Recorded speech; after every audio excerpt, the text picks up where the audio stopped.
दोस्ती। वैसे तो सारी देवरानी जिठानी एक दूसरे से जलती हैं और लड़ती हैं, पर आशा देवी के घर में ऐसा नहीं था। आशा देवी की दोनों ही बहुओं के बीच में बहुत ही प्यार था और वो दोनों दोस्त की तरह हमेशा एक साथ रहती।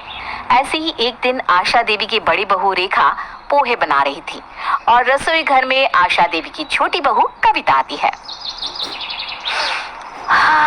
अरे वाह दीदी, क्या खुशबू आ रही है पोहे की। खुशबू से तो लग रहा है कि आपने पोहे में जान डाल दी है। आज तो माँ जी पोहे खाकर आपके हाथ चूम लेंगी। काश कि मैं भी आपकी तरह इतने अच्छे पोहे बना पाती। अरे कविता, इतनी परेशान क्यों होती है? जब तक मैं हूँ तो मेरे हाथ के ही पोहे खाना, और अगर फिर भी तेरा मन है सीखने का तो मुझे बता देना, मैं आज ही तुझे ट्रेनिंग दे दूंगी। नहीं नहीं नहीं दीदी, जब तक आप है तब तक आप मुझे इन कामों से दूर ही रखें। ऐसे बिना माँ जी के नखरे बहुत होते हैं, अगर गलती हो गई ना तो पूरा घर सर पर उठा लेंगी। इतना बोलकर दोनों देवरानी जिठानी हंसने लगती है। कुछ देर बाद रेखा पोहे लेकर अपनी सास के पास जाती है, पर ये क्या, जब आशा पोहे खाती है तो उसे तो पोहे बिल्कुल पसंद नहीं आते। वो रेखा के ऊपर भड़कने लगती है। बहू, आज तो क्या पोहे बनाकर लाई है? तूने चूड़ा सही से चुना नहीं था क्या? मुंह में कंकड़ चला गया और नमक भी कम है। लग रहा है तू नमक देना ही भूल गई। पता नहीं कैसा पोहा बनाया है तूने। पर माँ जी, चूड़ा तो मैंने अच्छे से देखा था और मैं तो पैकेट वाला चूड़ा लेकर आई थी, फिर उसमें कंकड़ कैसे हो सकता है? और नमक भी मैंने टेस्ट के अनुसार ही डाला था। नमक स्वाद अनुसार ही है जितना आपको पसंद है। तो इसका मतलब मैं झूठ बोल रही हूँ? वाह वाह वाह, उल्टा चोर कोतवाल को डांटे। क्या दिन आ गया? अब इस घर की बहू मुझे बताएगी और सिखाएगी। नहीं नहीं माँ जी, ऐसा नहीं है, मैं तो बस। रेखा अपनी सास के सामने कुछ नहीं बोल पाती और चुपचाप अपना सर नीचे करके खड़ी हो जाती है, और आशा अपनी बहू रेखा को खरी खोटी सुनाने लगती है। अपनी सास की आवाज सुनकर कविता दौड़ती हुई अपनी सास के कमरे में जाती है, जहां वो देखती है कि उसकी सास उसकी जेठानी को भला बुरा सुना रही है। अपनी जेठानी को अपनी सास की डांट खाता देख कविता को बिल्कुल अच्छा नहीं लगता। वो अपनी सास से कहती है, माँ जी प्लीज दीदी को कुछ मत बोलिए, सारी गलती मेरी है। मैंने ही चूड़ा दीदी को लाकर दिया था बिना देखे, और ना आज पोहे भी मैंने ही बनाए हैं। क्या तूने बनाया है पोहे? जब तक तुझे पोहे बनाने नहीं आते तो तूने इन पोहे में हाथ क्यों लगाया? तू जानती है ना, खाने के साथ मुझे मजाक पसंद नहीं। माफ करना माँ जी, मैं बस बनाना सीख रही थी ताकि कभी दीदी अपने मायके जाए या जब घर में दीदी ना रहे तो मैं आपको पोहे बना कर दे सकूं ना। इस तरह से कविता अपनी जेठानी को अपनी सास की डांट से बचा लेती है और खुद सास की डांट सुन लेती है। कुछ देर बाद आशा की दोनों बहुएं वहां से चली जाती है और रेखा कविता से कहती है, कविता तूने ऐसा क्यों किया? गलती तो मुझसे हुई थी ना, फिर तूने क्यों डांट खाई?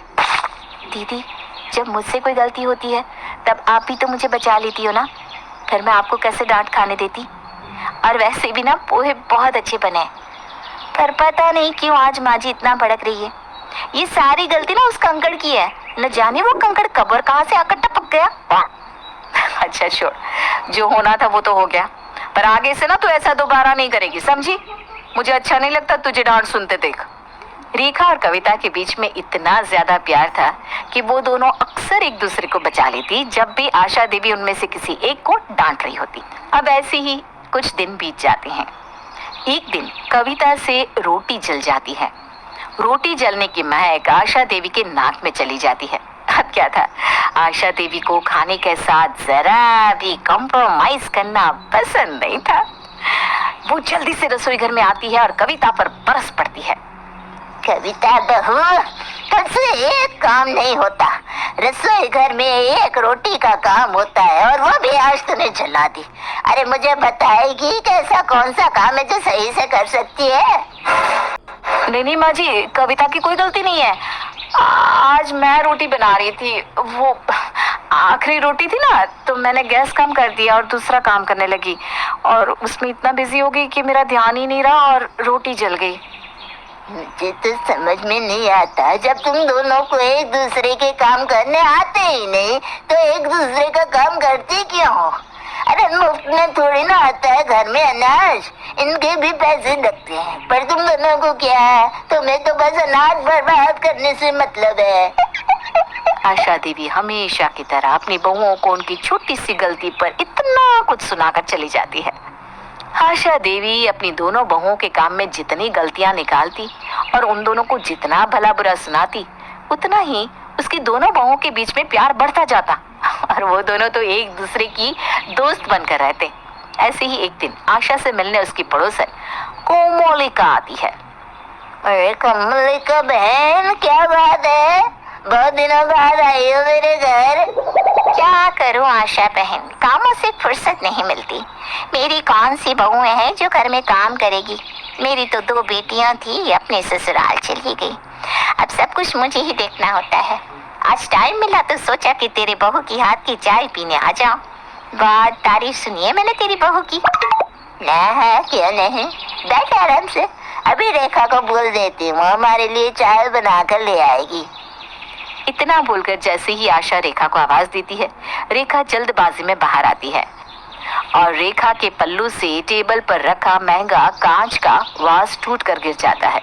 ये देखकर आशा को बहुत गुस्सा आता है और वो कोमोलिका के सामने ही अपनी बहू को डांटने लगती है। बहू अंधी हो गई है क्या? अरे आखिर इतनी देखिए जल्दी रहती है, तेरी वजह से इतना महंगा वाज टूट गया। जानती भी है, ये वाज कविता बहू अपने मायके से लेकर आई थी और उसे इससे कितना प्यार है पता है ना? वो माँ जी, मेरा ध्यान नहीं गया, मेरे पल्लू में लगकर ये वाज नीचे गिर गया, मुझे पता ही नहीं चला, मुझे माफ कर दीजिए। हमेशा तुझसे गलतियां होती है। अब बता कहाँ से ला कर देगी तो कविता बहू को उसका कीमती वाज। आशा बहन शांत हो जाओ, वाज ही तो था ना, कांच की चीजें तो अक्सर टूट जाया करती है, इतना क्यों भड़क रही हो? आशा कोमोलिका की बातों का कोई जवाब देती उससे पहले ही वहां पर कविता आ जाती है और टूटा हुआ वाज देखकर दुखी हो जाती है। पर जब वो देखती है कि उसकी जिठानी डांट सुन रही है तो वो मुस्कुराते हुए अपनी सास से कहती है, माँ जी शांत हो जाइए वरना आपका बीपी बढ़ जाएगा। और ये एक मामूली सा वाज ही तो था, मुझे पसंद आया तो मैं ले आई। वैसे भी अब ना मैं इससे काफी बोर हो चुकी थी मैं तो इसे बदलने ही वाली थी। दीदी अच्छा हुआ जो ये टूट गया, प्लीज आप रोना बंद कर दीजिए। अरे मैं तो खुश हूँ क्योंकि आपकी वजह से अब मैं इस टेबल के लिए नया गुलदस्ता ला सकती हूँ। तू सच बोल रही कविता, ये सच में ज्यादा कीमती तो नहीं था ना? अरे नहीं नहीं दीदी, मैं सच बोल रही हूँ, ये एक मामूली सा वाज था। अब चलिए चलकर कोमोलिका आंटी जी के लिए एक चाय बना दीजिए, वो आपके हाथ की चाय पीने के लिए ही तो आई है यहाँ पर। इतना बोलकर कविता और रेखा रसोई में चली जाती है।